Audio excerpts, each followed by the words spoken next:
Kapag tiosan naging tungtungan kan sarong 24 anyos na babae sa Labo, Camarines Norte na nagtapos sa top 8 sa licensure examination for teachers. Uyan ni istorya ni Chris Novello.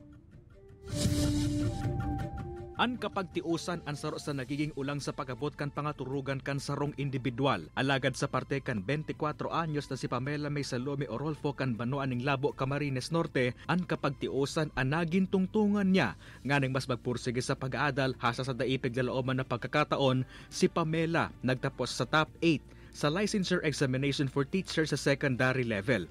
Panglima sa 11 magturugang si Pamela kaya yaonan sa iyang kamauotan na mabaguan sa indang buhay. Actually, sabi ko po is poverty have stolen me with many possibilities of the many versions of myself. But poverty has also taught me to feel those people po na nasa marginalized sector.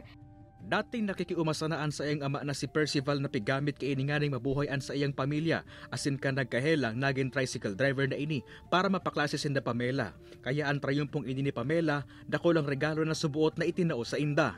Sabi ko ay salamat sa Diyos at biniyaan ako ng ganitong anak. Siguro ako ay hindi naman masawang magulang kaya ako pinagbigyan ng Panginoon Diyos.